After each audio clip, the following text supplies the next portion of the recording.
But here's what the legend has to say about how unique year 17 will be due to the uncertainty of the roster. Here's Malika with Steph. Here with Warriors star Steph Curry at Media Day. Media Day number 17? Is that right? 17? That is right. I'm saying it out loud more and more to make it feel real, but it's special. Cool opportunity to climb the ladder again. 17 Media Days. What makes this one different? They're all pretty much the same to a certain extent. You obviously got new faces on the team, new faces around the organization. But it's always like first day of school vibes, like good energy. Everybody's excited for training camp to officially start. You know, it's just one of those things where you laid your outfit out and it's like, all right, let's put it on, let's get to go. Let's Made get going. sure there's no creases in it. It's first day of school. The last time, Steph, that we saw you, unfortunately, it was in the playoffs when your time was cut short with that hamstring injury. Yep. How much does that motivate you going into this new year? It's, you know, just a reminder of we were a really good team down the stretch of the season. You know, made our way into the playoffs, beat obviously Houston in the first round, and felt like we were just finding our stride after the trade for Jimmy. And we want to try to carry that momentum into this year. It's 82 games. You know, you have to stay healthy. It's a war of attrition for every team in the league. And, you know, for us to hopefully not be in a position where we're chasing like we were down the stretch last year and give ourselves some breathing room heading into a playoff race on a playoff run. I feel like that's motivation enough, but I'm excited to get back out there and hopefully be on the floor. Well, let's put some numbers to that really good stretch that you had. You all were 23-8 with the three of you, Jimmy Butler and Draymond and yourself in the lineup. Knowing that, what do you think that this team can be with a full season ahead of you? I mean, that and more. I mean, if you extrapolate that record out to a full season, like that's going to get you home court advantage pretty safely. And for us, like, we know when we're healthy and you're going toe-to-toe against anybody in the West that we feel like we have a really good chance. And, you know, hopefully with some kind of, you know, rejuvenated energy around that identity. We don't have to really figure much out. It's just, can we, you know, put it all together again and do it for a whole year.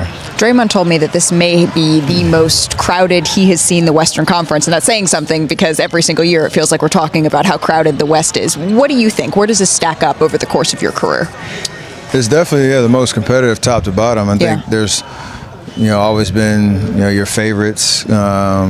But you could argue probably 10 to 11, maybe 10 teams, 11 teams that legitimately you could talk yourself into, you know, the case of them representing the West. And we want to obviously be a part of that group. But it's just, can you get off to a good start? Can you find your identity as quickly as possible? Our collective IQ and experience hopefully can carry us, mixed with some of our young energy. You know, for us, it's a great challenge, and for us to still be relevant after all these years and trying to keep putting it together, that's what we're most proud of. I don't know if it's just relevant. It might be even a step more than that, right? Do you look at yourself still as a top 5 player in this league? I mean, I don't ever want to limit myself to anything, and so I feel like I still can, you know, lead a team to win at the highest level, whatever that ranking is. The idea that there's, you know, like you said in the West, there's some superstar talent. There's teams that have been doing it. You know, OKC, the reigning champs. You know, you got Denver's who, you know, try to retool. You go down the list. And for us, like, and for me, to be able to put myself in a position where I know night in, night out I can perform at a high level. Like, that's what you put all the work in over the summer, and then putting it together with my guys and figuring out what our chemistry is going to be like from the jump. I'm excited about it. Well, speaking of that chemistry, I mean, Steve Kerr may have to suit up for some of these scrimmages early on in this training camp because not everybody's here yet. Y'all are waiting on a couple of people, right? What have the conversations that you've had with maybe some other guys, even Jonathan Kuminga, the guys you're hoping to get a little bit later in this training camp been like? They've been positive. I think we understand being around this thing for as long as we have and how unique of a run this has been. that we're going to find ourselves in some wild situations. You'd like to avoid it as much as possible, but the business of basketball it's a tough grind. Nothing ever is as straightforward as it may seem, and so for us just to be able to say whoever's in that locker room when we get here, we're committed to the goal of winning. We know how much everybody is going to bring to that journey, and there's a lot of value in there in respect to the 82 and get into a playoff position. Everybody's going to have a part in that. So be committed to it when you're in there, and the business stuff will take care of itself. It's our job to just go hoop and play basketball. Well, Steph, I know you have business to attend to here, so I really appreciate the time. Thank you very much. Absolutely. Ramona, what did you see from the Warriors last night? I saw all the Warriors out there. I mean, yeah. I saw the main guys playing and taking this seriously. And I think that's huge for them because when Jimmy Butler was acquired at the trade deadline, they were really good when he was on the court together with Steph Curry. And then he gets hurt, Steph gets hurt, and we didn't really get to see them finish off last season together as a healthy unit. And it's important to me that they are taking the preseason seriously, trying to get minutes on the court together, trying to figure out how they play off of each other. And I mean, the Lakers weren't really playing their two main guys here, and so it's hard to judge their performance.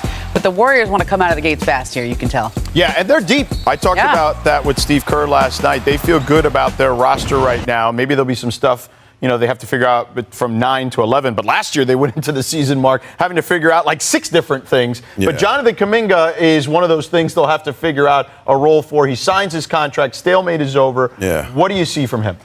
Happiness, joy, peace, which is surprising. I mean, I've been around a while. I remember seeing Iverson being unhappy in Memphis, if you remember that. And don't go too far. Jimmy Butler. We were just talking about him, right? Steven Jackson won now in Golden State.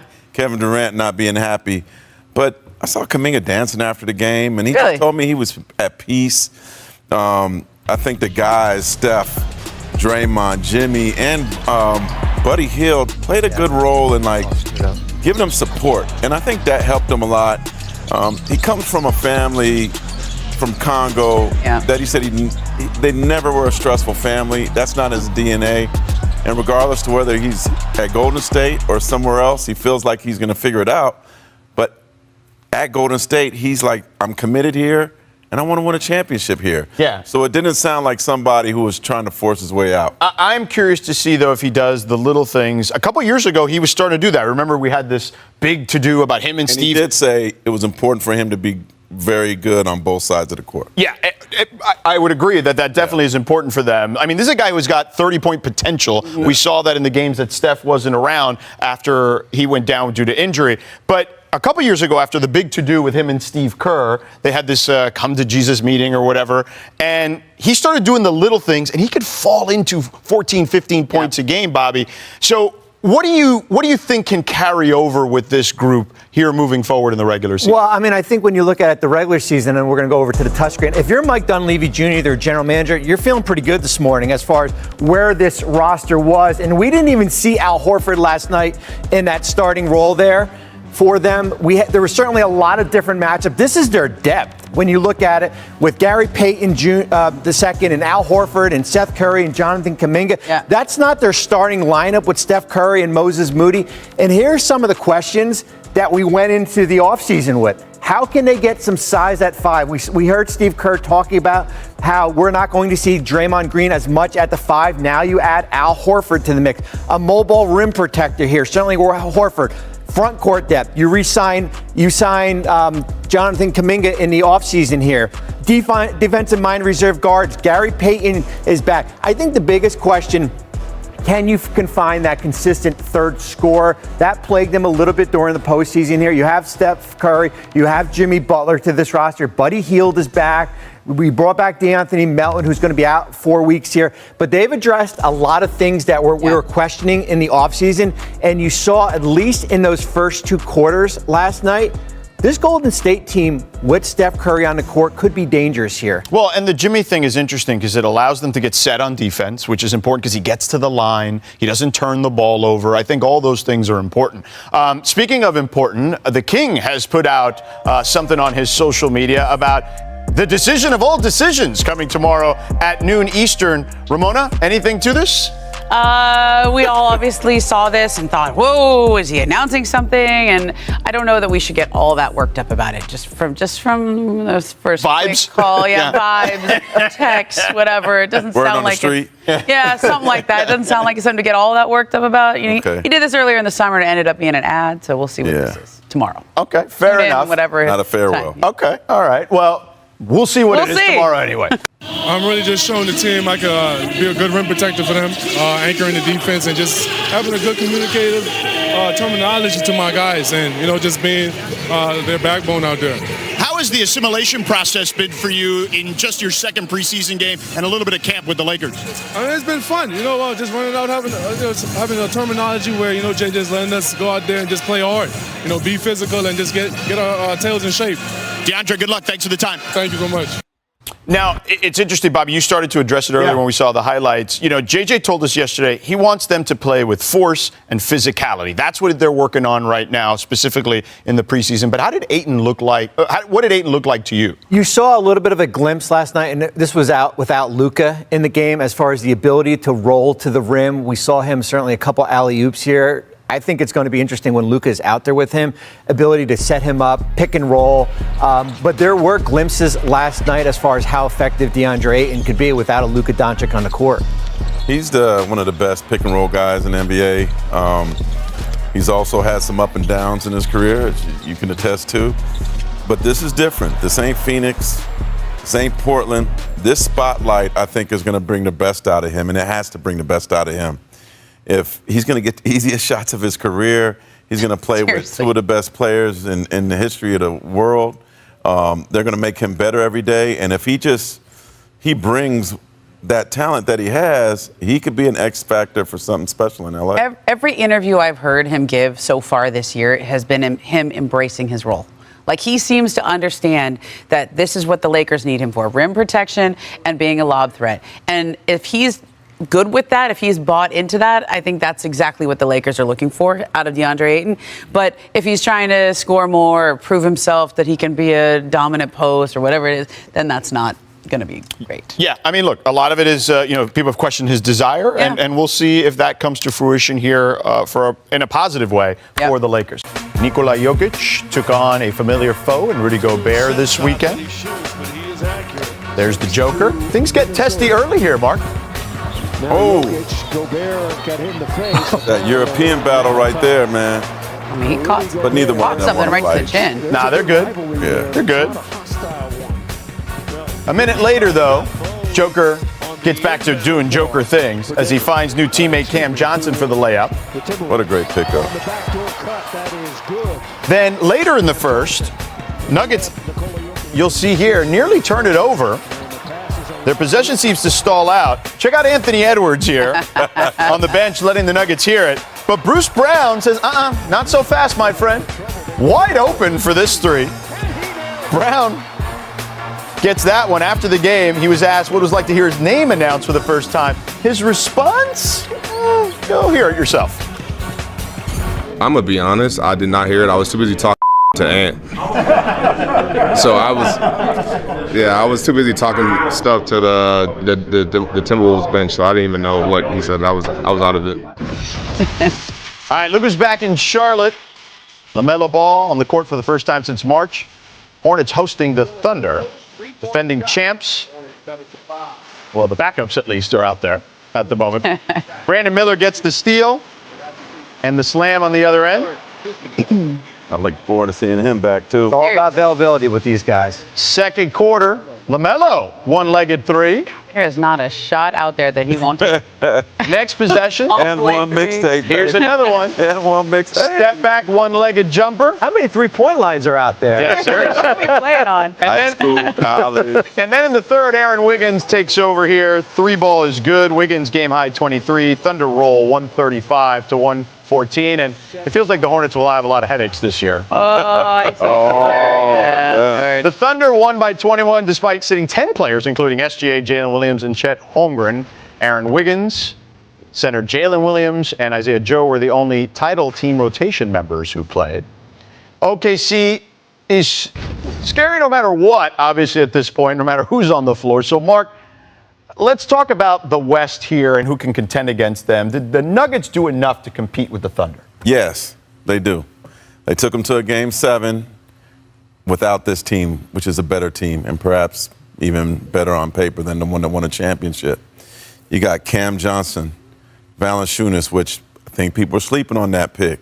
It's a nice backup center for sure. And also could drop Joker's minutes down a little bit. Tim Hardaway Jr. and Bruce Brown, who I talked to recently in Denver, super excited to be back and get his cowboy boot game going again. Look, losing Michael Porter Jr. is huge, but they got more depth, more maturity. The younger guys, they're scary. I think they're the biggest threat. One player who's the X factor, and it's a player that's been there at least through the championship, is Jamal Murray. Yeah. When we looked at what happened with Jamal Murray last year, coming off the Olympics, he wasn't healthy to start the regular season here.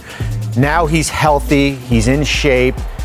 He's your X factor as far as where this Denver team goes. They did a great job this offseason adding the veterans to that young bench here, but Murray is going to be an important piece. Let me ask you this. Is Murray the new Mike Conley? Right? Where remember for years we'd say like Mike Conley's the best player to not be an all-star, and Mike Conley is the best point guard we never talk about. Is Jamal Murray that guy now? He could be. I mean, because it's hard in the West with the guards that are out in the West. Like every year, making that all-star team is going to be hard. And I also think Jamal tends to start slow. Like he's a guy that the second half of he'll get criticized in the beginning part of the year, and then he plays his way into shape, and then he's great, and he's really there in the playoffs. But to me, like with Denver, they went a different direction. They obviously traded the big trade we talk about is Michael Porter Jr., but they got older. They got depth. And all last year we were knocking them for playing the young guys, and they don't have enough depth on that bench. There's a lot more depth there, but they also got older. And I think that's the right move because I covered that series with you, Mark. We were at a lot of those games. That was a close series. And if Aaron Gordon didn't get hurt, I don't know who wins that series. Yeah. But they ran out of gas. Like those Denver Nuggets were a championship team that ran out of gas, and they obviously needed to bring in some reinforcements. We have some unfortunate news in the Western Conference out of Grizzlies camp. Star guard Ja Morant suffered a sprained ankle at a practice on Sunday and is now considered week to week. Ja has only played in 59 games over the last 2 seasons with various injuries and suspensions. The two-time All-Star averaged 23 points and 7 assists per game last season for Memphis. Morant is not the only Grizzly out of action at the moment. Jaren Jackson Jr. is recovering from a turf toe surgery that the team announced back in July with a 12-week reevaluation. And Zach Edey is working his way back from ankle surgery. And Brandon Clark as well, also working his way back from arthroscopic. Kuminga's comments and Steve Kerr's response hint at ongoing tension. Will he keep fighting for minutes? The standoff between Jonathan Kuminga and the Golden State Warriors quietly lingered throughout the entire offseason. Now, even after the dust has settled, signs of tension remain, and his fight for consistent minutes may be far from over. Kuminga, the former number 7 overall pick, reportedly turned down multiple offers from the Warriors before finally agreeing to a 2-year, $48.5 million contract just ahead of the 2025-26 NBA season. The deal, which includes a team option, a term his camp strongly opposed, raised eyebrows across the league. The fact that the Warriors got that clause in the contract suggests the team held the leverage. And while both sides eventually reached an agreement, it's hard to ignore the friction that simmered behind the scenes, especially when listening to head coach Steve Kerr's carefully chosen words. Steve Kerr's honest take on the Kuminga saga. Kerr, whose influence carries significant weight in Golden State, was at the center of the months-long dispute. Some insiders even criticized his role, suggesting that Kuminga's lack of a clearly defined role under Kerr may have contributed to the standoff in the first place. But when asked directly about how he viewed the contract saga now that it's over, Kerr struck a diplomatic tone. "This is the business we're in. I've never held it against any player for trying to secure the best deal they can," Kerr told The Athletic's Anthony Slater. "As a coach, and as someone who played in this league, part of my job is to help players grow into the best version of themselves. Put them in a position to succeed. Help them sign good contracts. These careers don't last forever." While his words were measured, Kerr's neutral stance is telling, especially considering how much the stalled negotiations limited the Warriors' flexibility this offseason. The team was unable to make other key moves while the Kuminga situation remained unresolved. Kerr added, "We've dealt with much bigger contracts than this. I don't think it's a big deal. These things happen in sports. Contract disagreements are part of the landscape." Still, it's hard to ignore the subtext. This wasn't just a negotiation. It was a statement. And now that it's done, the real question is, where does Kuminga go from here? Kuminga's future, still uncertain? Despite signing the extension, there are still whispers that Kuminga, now 22, may not see his long-term future in Golden State. The inclusion of a team option speaks volumes. The Warriors maintain control over his fate, while he's left needing to prove himself all over again. For Kuminga to shift the narrative, two things need to happen. He must solidify his place in the rotation. Despite flashes of brilliance and elite athleticism, Kuminga has yet to earn consistent, reliable minutes under Kerr. Whether that's due to defensive lapses, inconsistency, or lack of trust from the coaching staff, it remains a barrier. He has to produce, and produce now. With veterans like Steph Curry and Draymond Green still at the core, the Warriors aren't in rebuilding mode. Every minute matters, and Kuminga needs to show that he can impact winning, not just with highlight plays, but with smart, disciplined basketball. The upside is clear. Kuminga has shown he can guard multiple positions, finish in traffic, and create mismatches. But until he puts it all together, and earns the full confidence of his coach, he'll remain in a precarious position. More than just business. Ultimately, this situation reflects something deeper than contract logistics. It's about identity and direction, both for Kuminga and for a Warriors team that's trying to walk the line between contending now and preparing for the future.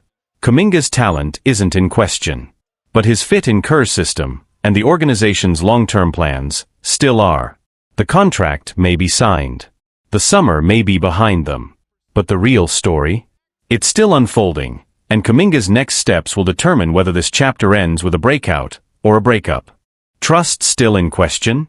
Behind the scenes, league sources suggest that while the Warriors are publicly downplaying the contract dispute, trust between Kuminga and the organization hasn't fully recovered. The tension wasn't just about money, it was about role, usage, and long-term vision. Kuminga's camp reportedly grew frustrated over the lack of a clear developmental plan, particularly during the 2024-25 season, when he was in and out of the rotation despite strong performances in stretches. The inconsistency in his minutes, combined with minimal opportunities in late-game situations, became a point of contention, especially as younger players on other teams were given the freedom to grow through mistakes. The tension wasn't one-sided either. Within the Warriors' coaching staff, there were concerns about Kuminga's defensive discipline, off-ball focus, and ability to stay engaged when he wasn't featured offensively. While his physical tools are undeniable, there's a belief that he hasn't always embraced the nuances of team basketball that Golden State's system demands. These internal questions fed directly into the negotiation standoff, and likely explain why the team insisted on keeping the team option in the contract. The message was clear: we'll commit to you if you fully commit to the system. A critical year ahead. With the 2025-26 season underway, Kuminga is now entering the most pivotal stretch of his young career. If he thrives, both statistically and within the Warriors structure, he could shift the entire narrative, cement his place in the rotation, and potentially become a long-term piece alongside the next generation of Warriors talent. But if the inconsistencies continue, or if his role diminishes again, the contract's team option gives Golden State a way out. And in that case, Kuminga could find himself back on the trade market, possibly packaged in a deal to retool around Curry in what could be the final years of his prime. Internally, some around the league believe that the Warriors' front office may already be preparing for that possibility. While the team has made no public statements suggesting a trade is imminent, rival executives are watching closely. If Kuminga's minutes shrink again or if tensions resurface, expect trade speculation to accelerate, especially if Golden State hovers around the middle of the Western Conference standings. The bigger picture for Golden State. Kuminga's situation also reflects a broader dilemma facing the Warriors: the tension between past, present, and future. With Steph Curry still playing at an elite level, the front office is under pressure to compete now. But with aging stars and a tightening salary cap, the team must also develop young talent that can take the torch. So far, balancing those two goals has been far from smooth. James Wiseman is already gone. Moses Moody has yet to carve out a consistent role. Kuminga, once considered the highest upside prospect of the group, is now at a crossroads. And how his season unfolds will say a lot about whether the Warriors can truly bridge eras, or whether they'll be forced to pick a direction sooner than expected. For Kuminga, this is more than a contract year. It's a test of maturity, resilience, and fit. For the Warriors, it's a reflection of deeper strategic tension, one they can no longer ignore. And while the headlines may have quieted for now, the questions remain. Can Jonathan Kuminga evolve fast enough to become a cornerstone? Or has the clock already started ticking on his time in Golden State? The answers are coming, on the court, not on paper.